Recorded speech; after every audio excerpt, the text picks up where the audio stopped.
그 맥락이란 어떤 일이나 사물이 서로 이어져 있는 관계나 연관성을 가리키는 말입니다. 오늘 말씀의 제목이 히브리서 기자는 어떤 맥락에서 믿음을 말하였는가, 이게 설교의 제목인데,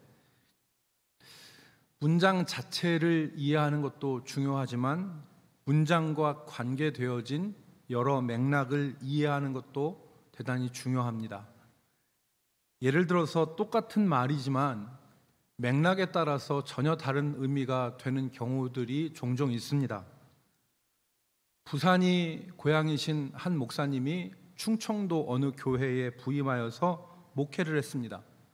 그래서 이 목사님께서 교인들하고 인사도 하고 그 다음에 교인들과 여러 가지 생활도 같이 하면서 이렇게 지내셨는데, 가장 어려운 것이 충청도 말을 이해하는 것이 어렵다고 그래요.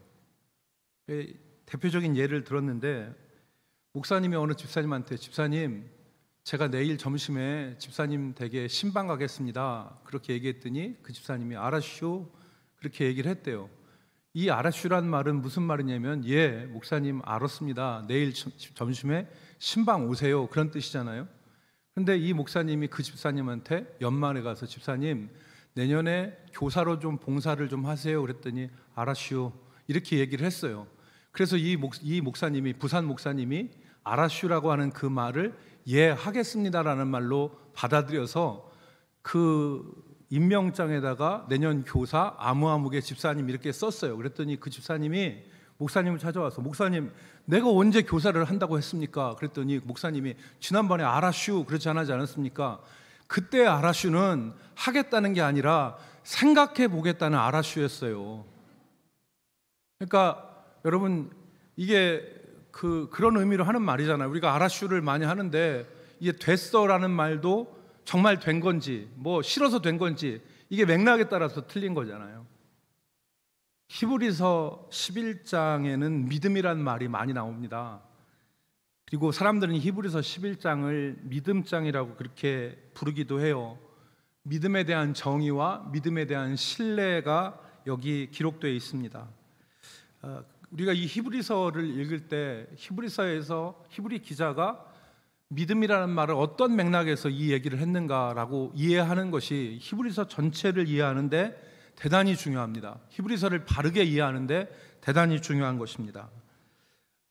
다 생략하고 본론적인 얘기를 하면, 히브리서는 교회에 대한 핍박과 배교의 위기를 배경으로 믿음이라고 하는 이야기를 한 것입니다. 믿음은 그냥 단순히 나온 얘기가 아니에요. 히브리서에서 믿음이란 얘기는 신앙의 위기, 교회의 핍박이라는 상황 가운데서 말되어진 거예요. 우리가 그것을 알고 히브리서를 읽을 때 히브리서가 눈에 들어옵니다. 그냥 믿음이라는 말을 아무런 어떤 그런 밑받침 없이, 배경 없이 한 것이 아니에요. 신앙의 위기와 또 교회의 핍박이라고 하는 상황 가운데서 히브리서 기자가 믿음이란 얘기를 한 것입니다. 여러분, 히브리서를 언제 기록하였느냐, 기록 연대를 추측을 하면 정확한 것은 기록되지 않아 있습니다. 그렇지만 히브리서에 있는 내용을 유추해서 생각하면 히브리서는 AD 70년 이전에 기록되었다, 이걸 우리가 알 수 있습니다. 왜냐하면 히브리서 내용 중에 성전의 제사라든지 성전에 관한 이야기들이 아무런 어떤 그런 거리낌 없이 설명되어지고 있어요. 그러니까 만약에 AD 70년에 예루살렘이 로마 장군 티투스에 의해서 다 함락이 되고 성전은 돌 위에 돌 하나 남지 않도록 다 무너져 내렸단 말이에요. 그런 상황을 알았더라면, 그런 사실을 알았더라면 히브리서 기자가 성전과 성전 제사에 대해서 그렇게 자연스럽게 얘기하지 못했을 것이다 라는 것이 첫 번째고요. 그래서 히브리서는 AD 70년 이전에 기록됐다. 두 번째는 히브리서는 그 박해받고 있는 상황 가운데 기록된 것이다. 특별히 히브리서에 보면은 성도들에 대한 박해, 교회에 대한 박해에 대한 내용이 많이 눈에 띕니다. 그래서 여러분 히브리서 10장 32절로 34절의 말씀에 보니까 전날에 너희가 빛을 받은 후에 고난의 큰 싸움을 견뎌낸 것을 생각하라. 여기 고난의 큰 싸움이라는 말이 등장을 합니다. 그리고 33절에 보니까 혹은 비방과 환난으로서 사람에게 구경거리가 되고 혹은 이런 형편에 있는 자들과 사귀는 자가 되었으니, 그러니까 비방과 그리고 환난을 당한 것을 얘기하죠. 그리고 34절에 보니까 너희가 갇힌 자를 동정하고 너희 소유를 빼앗기는 것도 기쁘게 당한 것은 더 낫고 영구한 소유가 있는 줄 알미라. 그러니까 이 히브리서를 받는 독자들은 자기의 재산도 뺏기기도 하고 갇힌 자가 되기도 하는 핍박을 경험한 사람들입니다. 그런 것을 볼 때 히브리서는 로마 황제 네로가 기독교인을 박해하던 AD 64년부터 70년 사이 정도의 그 무렵에 기록된 것이다 라고 우리가 유추할 수 있습니다. 그리고 히브리서 11장 36절과 37절에 보면 그 당시 분위기를 우리가 짐작할 수 있는 말씀이 나와 있죠.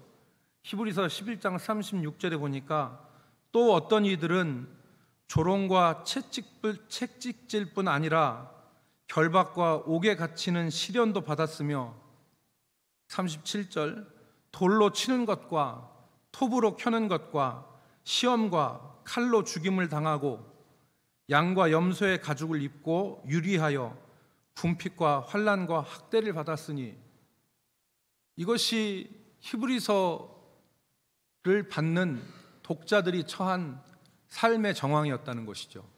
그런 정황 가운데 있는 것입니다. 이러한 신앙의 박해, 신앙의 위기 가운데서 히브리서 기자가, 히브리서를 누가 썼는지 정확진 않아요. 과거에는 바울이 썼다기도 하고 바울이 쓰지 않았다고 하기도 하고 초대교회 교부들조차 히브리서 저자가 누구인지는 정확하지 않다라고 이야기를 하고 있습니다. 그래서 이 히브리서 기자는 이러한 상황 가운데 고난과 박해가 있는 상황 가운데 두 번째로 이야기한 것이 바로 뭐냐면, 이러한 고난 가운데 믿음을 잃어버리지 않도록 권면했습니다. 믿음을 잃어버리지 않도록 해야 된다.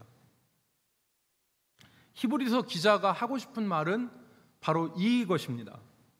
히브리서가 총 13장으로 되어 있는데 히브리서의 중요한 단락이 변환되어질 때마다 히브리서 기자는 히브리서를 받는 성도들에게 이 핍박과 이 고난 가운데서 믿음을 잃어버리지 않도록 힘써라, 이 사실을 말했습니다.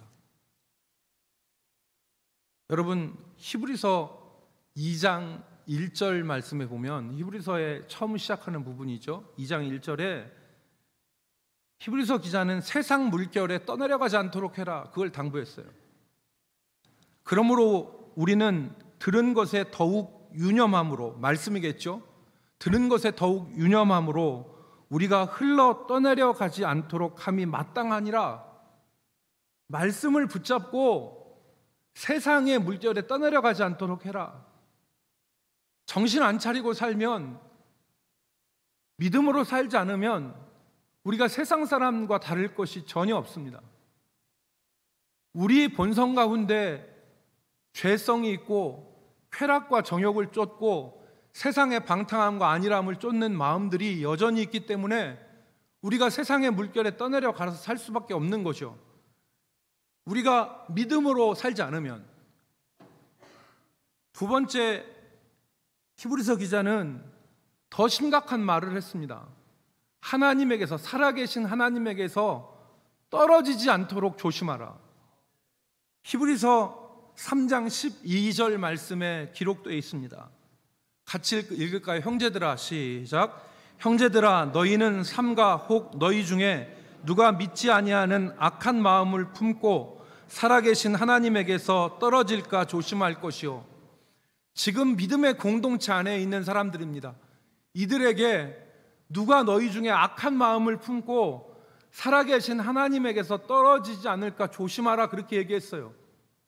믿음의 공동체 안에 신앙을 저버릴 수 있는 많은 시련과 유혹과 위기가 있게 된 것입니다. 그러므로 살아계신 하나님에게서 떨어지지 않을까 조심해라. 그리고 세 번째로 조금 더 강도를 높여서 얘기하죠. 하나님의 안식에 들어가지 못하는 자가 있을까? 다른 말로 하면 구원의 최종착점에 도달하지 못하는 사람이 있을까? 두려워하라. 여러분, 히브리서 2장에 나와 있고 3장에 나와 있습니다. 이번에는 4장에 기록되어 있습니다. 제가 13장 중에서 누누이 히브리서 기자가 얘기한 것은 이런 고난 가운데 믿음을 잃어버리지 않도록 주의하라라고 이야기한 것이라고 말씀을 드렸습니다.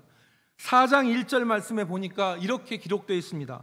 그러므로 우리는 두려워할지니 그의 안식에 들어갈 약속이 남아 있을지라도 너희 중에 혹 이르지 못할 자가 있을까 함이라. 하나님의 안식, 무슨 얘기입니까? 이스라엘 백성들이 애굽에서 나와서 약속의 땅으로 들어가는데 광야에서 40년을 지냈습니다. 그런데 그 광야에서 하나님의 약속의 땅에 들어가지 못하는 사람들이 있었어요. 약속을 받았다 할지라도 안식에 들어가지 못하는 자가 있을까 두려워한다, 그 말 아닙니까? 이 말은 신앙의 위기를 나타내는 말입니다. 그리고 히브리서 6장에 보면 타락할 수 있는 것을 경고했습니다. 타락할 수 있다. 히브리서 6장 4절로 6절 말씀에 보면 여러분, 한 번 빛을 받고 구원을 받았다는 얘기겠죠. 한 번 빛을 받고 하늘의 은사를 맛보고 성령에 참여한 바 되고, 5절 하나님의 선한 말씀과 내세의 능력을 맛보고도 타락한 자들은 다시 새롭게 하여 회개할 수 없나니 이는 그들이 하나님의 아들을 다시 십자가에 못 박아 드러내놓고 욕되게 함이라. 한 번 비침을 받고 하늘의 은사를 맛보고 성령에 참여한 바 되고 하나님의 선한 말씀과 내세의 능력을 맛보고도 타락한 자가 있을 수 있다는 얘기죠. 여러분, 지금 우리가 이러한 위기 가운데 있습니다. 우리가 지금 이러한 위기 가운데 있습니다. 특별히 예배와 믿음의 공동체가 와해되어지는 위기 가운데 우리가 처해 있지 않습니까?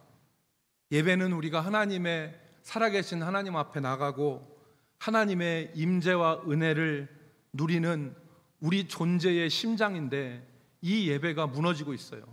이 예배가 코로나로 인해서 우리가 예배가 무너지고 있습니다. 여러분, 얼마나 지금 그 핑계대기가 좋습니까? 교회 안 나와도 코로나 때문에 안 나온다고 얘기해서 예배 안 드려도 누가 구속하는 사람이 없습니다. 교회 교역자나 교회의 장로님들도 성도들이 안 나와도 코로나 때문에 안 나오는 거야 라고 핑계대기 쉽지 않아요. 그러니까 우리가 얼마나 핑계대기 좋고 예배가 멀어지기가 쉬워요. 그런 가운데 예배는 무너지고 신앙은 떨어져 나가는 것입니다.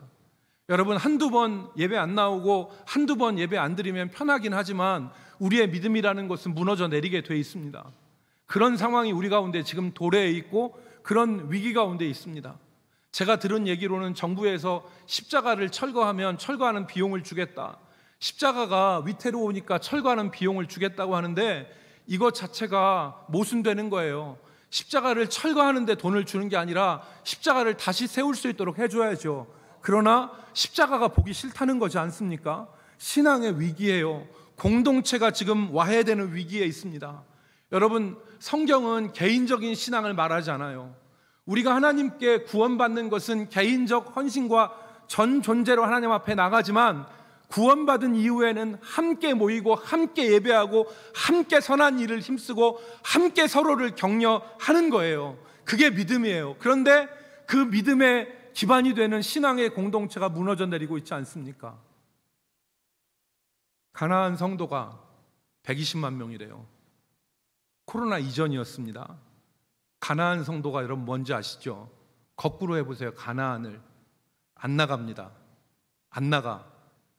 교회 안 나가는 믿음은 있지만, 예수 그리스도를 알지만 교회 안 나가는 성도가 120만인데 코로나로 인해서 지금 통계는 이전에 출석하던 성도들의 30%가 교회를 지금 안 나오고 있다. 이런 신앙의 위기가 지금 있습니다. 그런 가운데 히브리서 기자가 쓰여진 거예요. 히브리서가 쓰여진 거예요. 우리의 믿음을 무너뜨리는, 우리의 신앙의 기반을 와해시키는 고난과 핍박과 유혹 가운데 있는데 이때 어떻게 해야 될 것이냐. 히브리서 기자는 우리에게 예수를 바라보라고 이야기합니다. 예수를 바라보라. 예수를 바라보라. 이 예수는 어떤 분이시냐? 우리와 똑같이 고난을 받으셨지만 그 고난을 이기신 모범으로 예수 그리스도를 소개합니다. 히브리서에는 예수에 대한 얘기가 많이 나와요. 예수는 대제사장이다. 예수는 새 언약의 중보자이시다. 히브리서의 이 중간 부분은 예수 그리스도를 다루고 있는데, 예수를 다룬 이유는 바로 뭐냐? 예수를 언급한 이유는 뭐냐? 그가 우리와 똑같이 고난받으신 분이다. 그가 고난을 받지 않으신 분이 아니다. 그도 우리와 같이 고난받으신 분이다. 그래서 히브리서 3장 1절 말씀에 보면, 그러므로 함께 하늘의 부르심을 받은 거룩한 형제들아, 우리가 믿는 도리의 사도시며 대제사장이신 예수를 깊이 생각하라 그랬어요. 예수를 바라보라는 것입니다. 그런데 왜 예수를 깊이 바라보라 했냐면, 앞선 2장 18절에 보니까 그가 시험을 받아 고난을 당하셨은즉 시험 받는 자들을 능히 도우실 수 있느니라. 예수는 시험 받았다는 거예요. 우리와 똑같이 시험 받으신 분이라는 거예요. 우리와 똑같이 시험 받고 고난 받으신 분이다. 오히려 우리는 피 흘리기까지는 시험 받지 않았지만 예수 그리스도는 피 흘리기까지 고난 받으신 분이다. 두 번째는 그 예수님이, 고난 받으신 예수님이 신실한 모습으로 고난 가운데서 그 고난을 이겨내신 모범이시기 때문에 예수를 보라는 것입니다. 여러분, 히브리서 5장 7절 말씀을 같이 보십시다. 히브리서 5장 7절 같이 읽겠습니다. 그는, 시작,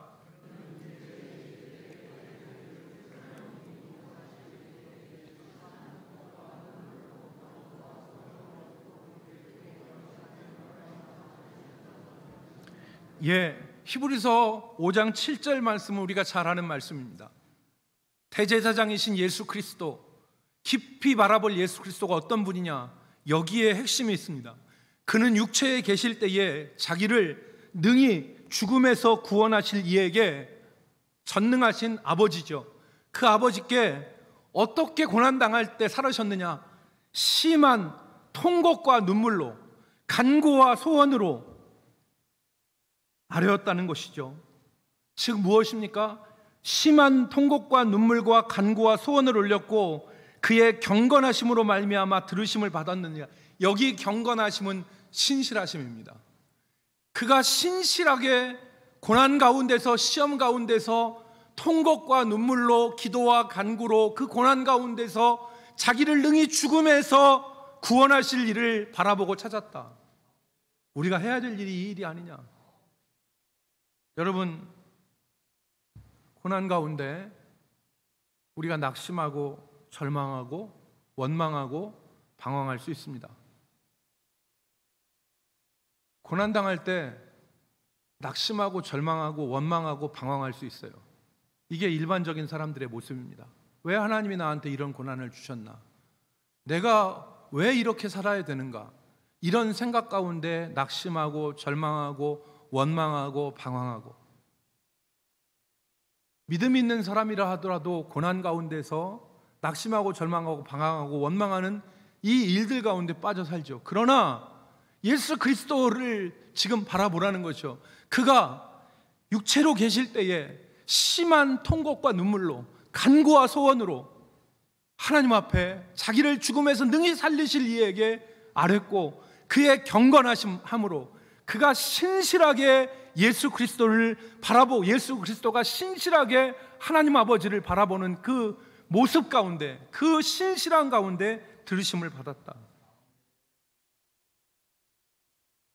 여러분, 하나님께서 내 인생에 허락하신 많은 고난과 아픔 가운데서 여러분 어떻게 살아가고 계십니까?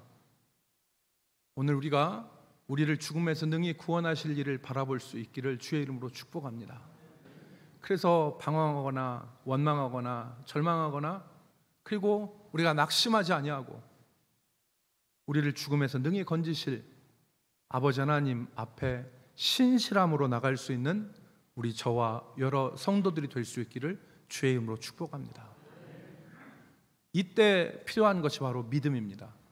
이때 필요한 것이, 오늘 히브리서 기자가 믿음을 얘기했는데, 히브리서에서의 믿음, 본격적으로 11장에서 시작하는데, 믿음은 고난을 이기는 힘이다. 믿음은 고난을 이기는 힘이다. 여러분, 히브리서 11장 바로 앞에 10장 38절과 39절에 보면요, 공동체가 당면한 위기와 또 고난 가운데서 절대적인 것으로 필요한 것이 바로 믿음인데, 히브리서 10장 38절 39절을 말씀해 보니까 이렇게 기록했어요. 구약 성경을 인용했습니다. 나의 의인은 믿음으로 말미암아 살리라. 믿음으로 말미암아 살리라. 또한 뒤로 물러가면 내 마음이 그를 기뻐하지 아니하리라 하셨느니라. 39절, 우리는 뒤로 물러가 멸망할 자가 아니요 오직 영혼을 구원함에 이르는 믿음을 가진 자니라 그랬어요. 고난 가운데에서 뒤로 물러가는 자가 아니라, 이 고난 가운데에서 믿음으로 고난을 이기며 하나님을 기쁘시게 하는 자가 바로 믿음의 사람이라는 것입니다. 시련 가운데 뒤로 물러나는 것이 아니라, 이해 안 되는 고난이 우리 가운데 있을 수 있어요. 이해 안 되는 고난이, 사람들이 나를 어떻게 생각할까? 저렇게 고난을 당하는데 저 사람 저거 하나님 앞에 벌 받은 거 아닌가? 이렇게 생각할 수 있어요. 그러나 그런 인간적인 모습이 아니라, 뒤로 물러나는 것이 아니라 믿음으로, 오직 의인은 믿음으로 사는데, 그 믿음으로 하나님 앞에 고난을 이겨나가는 그 힘이 바로 이 믿음에 있다는 것을 우리는 기억해야 되겠습니다. 또한 두 번째, 믿음은 말씀과 함께 인생의 광야를 통과하게 한다. 믿음은 말씀과 함께 인생의 광야를 통과하게 합니다. 우리 인생은 광야 같죠. 그래서 광야를 걷는 것과 같은 어려움이 있어요. 그런데 믿음은 인생의 광야 가운데 말씀과 함께 그 광야를 넉넉히 걸어갈 수 있도록 하는 것이 믿음이에요. 여러분, 히브리서 4장 1절과 2절 보십시오. 그러므로 우리는 두려워할지니 그의 안식에 들어갈 약속이 남아있을지라도 너희 중에 혹 이르지 못할 자가 있을까 함이라. 아까 말씀드렸죠. 인생의 광야 가운데서 안식에 들어가지 못하는 자가 있는데, 2절 말씀해 보니까 그들과 같이 우리도 복음 전함을 받은 자들이나 들은 바 그 말씀이 그들에게 유익하지 못한 것은 듣는 자가 믿음과 결부시키지 아니함이라. 믿음은 말씀과 함께 인생의 광야를 헤쳐나가는 힘이에요. 여러분, 여기서 결부시키다는 말은 헬라어로 순케라 누미라는 말인데, 이것은 결합하다, 하나 되게 하다, 그 말이에요. 믿음과 내가 하나가 되어야 되는 거예요. 믿음과 내가 하나가 되는 거. 그러므로 들은 바 말씀을 믿음과 결부시킬 때 인생의 광야를 넉넉히 걸어갈 수 있는 힘이 되는 것입니다. 여러분, 말씀을 붙잡을 수 있기를 주의 이름으로 축복합니다. 이 광야에서 우리가 의지할 수 있는 것은 사람도 아니고 환경도 아니고 재물도 아니고 그 어떤 것도 아닙니다. 믿을 건 아무것도 없습니다. 이 광야 가운데서 우리를 지탱하는 것은 살아계시는 하나님의 말씀이에요. 하나님의 말씀은 살았고 운동력이 있어서 좌우의 날선 어떤 것보다도 예리하고 사람의 혼과 영과 및 관절과 골수를 찔러 쪼개기까지 하고 사람의 깊은 곳을 감찰하시는 능력이 있는 말씀이잖아요. 이 말씀을 믿음으로 받을 때 우리는 인생의 광야를 능히 통과할 수 있는 것입니다. 세 번째, 믿음은 보이지 않는 것들을 볼 수 있는 눈이다. 저는 그렇게 정의했습니다. 믿음은 보이지 않는 것을 볼 수 있는 눈이다. 오늘 히브리서 11장 1절 말씀에 보면 믿음은 바라는 것들의 실상이요 보지 못하는 것들의 증거라 그랬습니다. 믿음의 사람은 보이는 대로 살지 않습니다. 믿음의 사람은 보는 대로 생각하지 않아요. 믿음의 사람은 들은 대로 생각하지 않아요. 어떤 사람이 속상한 얘기를 했다고 해서 그것에 의해서 해서 들은 대로 살지 않고 들은 대로 말하지 않고, 믿음의 사람은 본 대로 생각하고 본 대로 말하지 않아요. 고린도후서 5장 7절 말씀을 보십시오. 고린도후서 5장 7절 말씀 우리 다 같이 읽겠습니다. 이는 시작. 이는 우리가 믿음으로 행하고 보는 것으로 행하지 아니함이로라. 이는 우리가 믿음으로 행하고 보는 것으로 행하지 아니함이로라. 보는 대로 살지 않는다는 거예요. 믿음의 사람들은 보는 대로 살지 않는다는 거예요. 보이지 않는 것을 보는 사람이 믿음의 사람이에요. 보이지 않는 것이 무엇입니까? 하나님이 보이지 않아요. 하나님의 약속과 계획이 보이지 않아요. 이걸 보는 게 믿음이에요. 하나님은 보이지 않아요. 그런데 믿음의 눈으로는 하나님을 보여요. 하나님의 약속과 계획이 우리 눈으로, 육신의 눈으로는 안 보여요. 그런데 믿음의 눈으로는 하나님의 계획과 하나님의 약속이 보여요. 그래서 히브리서 11장 1절의 말씀을 한 영어 성경은 믿음은 바라는 것들의 실상이요 보이지 않는 것들의 증거라, 이것을 한 영어 성경이 기가 막히게 번역을 했어요. 어떻게 번역했냐면 믿음은 바라는 것들을 확신하는 것이요 보이지 않는 것들을 의심하지 않는 것입니다 그랬어요. 믿음은 바라는 것들을 확신하는 것이요 보이지 않는 것들을 의심하지 않는 것입니다. 이게 믿음이라는 거예요. 여러분, 우리가 믿음이 있으면 보이지 않는 하나님을 확신해요.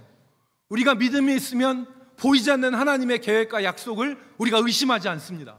그것이 믿음이에요. 보이지 않지만 하나님의 약속을 의심하지 않고, 보이지 않지만 하나님의 계획을 확신하는 것, 이것이 믿음인 것입니다. 이 눈이 열리는 거죠. 여러분, 오늘 본문에 보니까 아벨이 나와요. 아벨이 믿음으로 하나님 앞에 가인보다 더 나은 제사를 드렸다고 그랬어요. 어떻게 가인이 하나님께 의롭다함 받는 제사를 드릴 수 있었어요? 하나님을 볼 수 있었기 때문에 그래요.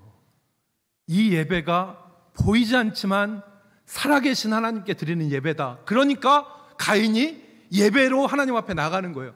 그가 드린 예물이 그냥 얼렁뚱땅 그냥 드린 예물이 아니라 하나님이 증거하시는 예물이 된 거예요. 여러분 4절 보세요. 하나님이 4절 말씀, 오늘 본문 4절 말씀을 보십시다. 4절 말씀을 보시면 뭐라고 기록되어 있습니까? 믿음으로 아벨은 가인보다 더 나은 제사를 하나님께 드림으로 의로운 자라 하시는 증거를 얻었으니 하나님이 그 예물에 대하여 증언하심이라.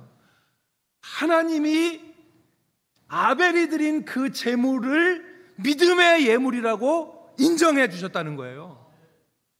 어떻게 아벨이 하나님 앞에 믿음의 예물을 드릴 수 있었어요? 하나님이 보였기 때문에 그런 거예요. 하나님이 눈에 보였기 때문에. 어떻게 요셉이 사람들 아무도 없는데 요셉이 보디발의 아내가 옷을 붙잡고 유혹하는데 나 이럴 수 없습니다 라고 거절할 수 있었어요? 하나님이 보였기 때문에 그런 거예요. 하나님이 보였기 때문에. 믿음은 보이지 않는 하나님을 볼 수 있는 눈이에요. 믿음은 보이지 않는 하나님을 볼 수 있는 눈이에요. 오늘 우리가 살아가는데 보이지 않는 하나님을 볼 수 있다면 그건 축복이에요. 보이지 않는 하나님이 보여요. 하나님의 계획이 보여요. 하나님의 약속이 보여요. 정말 고난당하고 핍박당해서 아까 제가 얘기한 대로 낙심하고 실망하고 절망하고 원망하고 방황하고 이렇게 살 수밖에 없는데 하나님의 계획이 보이면 어떻습니까? 낙심하지 않아요. 이 고난이 고난으로 끝나는 게 아니라 이 고난을 통해서 하나님이 하나님의 약속을 이루시고 하나님의 계획을 이루신다. 이걸 확신할 수 있는 거예요. 그러니까 노아가 방주를 만들려고 하는 하나님의 말씀을 들었을 때 세상 사람들이 조롱하고 비웃고 손가락질해도 그가 하나님의 약속이 보였기 때문에, 하나님의 계획이 보였기 때문에, 이 방주를 통해서 하나님이 세상을 심판하시고 하나님의 사람들을 구원하실 계획이 보였기 때문에 노아는 실망하지 않고 이길 수 있었던 것입니다. 사랑하는 성도 여러분, 말씀을 맺겠습니다. 이 믿음이 현실을 인내하게 합니다. 지금 우리는 믿음의 위기, 교회의 핍박 가운데 지금 놓여 있습니다. 이 가운데서 우리의 믿음을 새롭게 하기를 주의 이름으로 축복합니다. 뒤로 물러나거나, 우리의 신앙이 뒤로 물러나거나, 하나님에게서, 살아계신 하나님에게서 떨어지는 자나, 하나님의 은혜와 성령의 능력을 맛보고도 타락한 자로 살아가는 것이 아니라, 세상에 휩쓸려서 살아가는 것이 아니라, 믿음을 가지고 하나님을 바라보고 하나님의 약속과 계획을 붙잡고 나가는 믿음의 사람들로 살아갈 수 있기를 주의 이름으로 축복합니다. 그것이 지금 우리가 해야 될 일입니다. 우리 모든 성도들이 이 고난 가운데서, 이 위기 가운데서 믿음이라고 하는 단어를 다시 한번 생각하시고, 눈에 보이지 않는 하나님과 눈에 보이지 않는 하나님의 계획과 약속들을 부여잡고 살아갈 수 있기를 전능하신 주 예수 그리스도의 이름으로 축복합니다. 기도하겠습니다. 거룩하신 하나님, 우리가 하나님에게서 떨어지거나 뒤로 물러나는 사람이 아니라, 하나님의 은혜와 성령의 능력을 맛보고도 타락한 자가 아니라, 신실하게 기도와 간구와 통곡과 눈물로 하나님 앞에 나갈 수 있는 우리 성도들 되게 하여 주시옵소서. 주님, 우리에게 믿음의 부흥을 허락하여 주시고, 우리 삶에서 에녹과 같이 하나님과 동행하는 자들, 하나님을 기쁘시게 하는 자들로 살게 하여 주시옵소서. 예수 그리스도의 이름으로 기도 올리옵나이다. 아멘.